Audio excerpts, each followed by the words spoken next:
Help support our coverage with a free account on Privacy, the service that keeps your bank information private when shopping online. Get $5 right now to try the service at plughitzlive.com/privacy. Hi, Danielle here with PLUGHITZ Live. We're at CES 2019, and I'm at the Opal booth. Can you please introduce yourself for me? Hi, I'm Mike Foody. I'm one of the founders of Opal. We've been in the STEAM business for a long time, science, technology, engineering, math. We'll talk a little bit about how this can help kids learn about the world. And let's just start from the beginning. What exactly is Opal, and what are you guys doing with it? So Opal is a 360-degree display. So it's a physical sphere, you'll see it. And it can display science information, social studies, games, AR, VR, and it's a really entertaining way to help people learn in a format they haven't seen before. So this is primarily for visual learners like myself, right? Right, 65% of people are visual learners, and so it's a great way to learn. And what kind of things can you display more in detail for education? Sure. So we started in the science market. We have the world's largest collection of global science content from NASA, the Smithsonian, the American Museum of Natural History.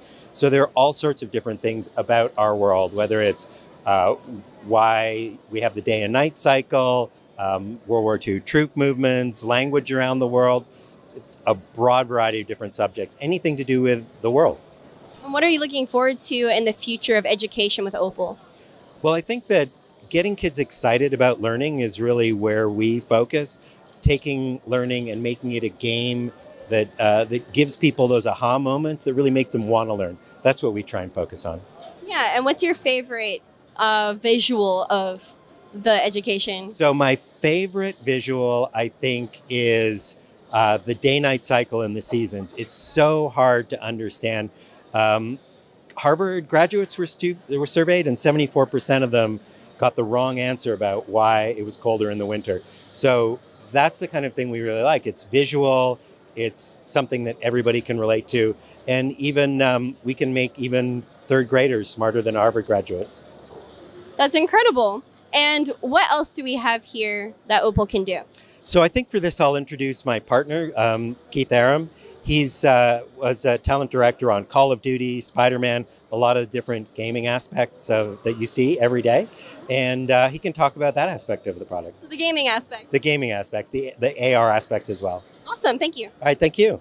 So our friend Mike just gave us a real quick introduction about you. I heard you're really big into the gaming with Opal. Yeah, so I've been in the gaming industry for about 20 years, and there was a huge change in the gaming industry over the past several years where it went from mobile into VR and AR, and Opal just opens up a whole new gaming platform for us for doing interactive entertainment. And how exactly does that work? Well, the idea is that you have a 360-degree play surface now. So one of the things I was really frustrated about was coming out of video games and moving into virtual reality.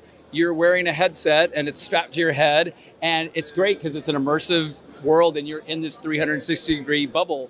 But the problem is that it's very socially isolating, and you always look kind of ridiculous when you're walking around and you've got something kind of in front of you and people are like laughing at you. And it's a great experience for the user, but it's not that engaging for everyone around. And so what I love is the social aspect of being able to play a game together, multiplayer games. And with this, you have people who can stand around the sphere, play together. You can have 6 or 8 people. They can be interacting with their hands. We can use depth cameras and use finger and hand gestures. You can use your phone and use it for augmented reality. So now you have a play surface that allows everyone to play together, and you're not isolating the audience from just using those headsets. So for me, as a director, as a creator, as a writer, as just working on this, it just opens up so many avenues, and I just love being in that space. And what is some of your hands-on experience with the video game aspects of this device? Well, so that's what we're doing right now is that I didn't feel it was appropriate to try to turn this into an arcade machine. This isn't the kind of thing where you're going to pop a quarter in or $1 and try to play it there, but it is the kind of experience you are going to play it as a game. So instead of trying to charge the audience for that, the idea is that have brands come in and sponsor these activations. So you could do a puzzle game, or you could do a game with your friends, or you could be playing something like Battleship, and you could be doing these types of really fun games, but you're playing and a brand is now sponsoring that. So the audience doesn't have to pay, but they're getting that experience. And you're starting to see in mobile gaming how freemium games, you're really having to attract the audience to come in and then get them to stay.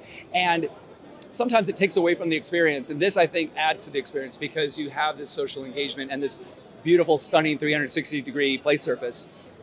So what kind of games are we looking forward to with Opal?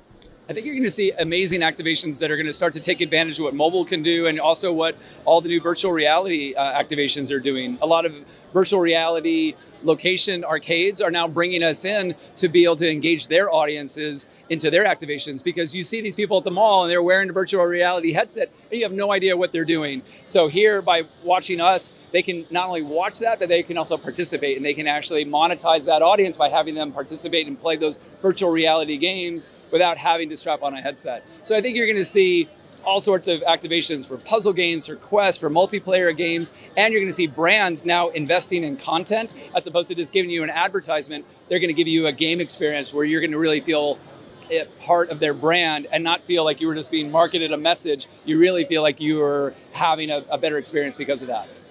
All right, and in the future, where would one find an Opal in the wild? So we're planning Opals to be running out in, they're going to be launching in movie theaters. We're going to be out in shopping malls. We're going into airports, like the new San Jose airport just has one in their new Terminal A.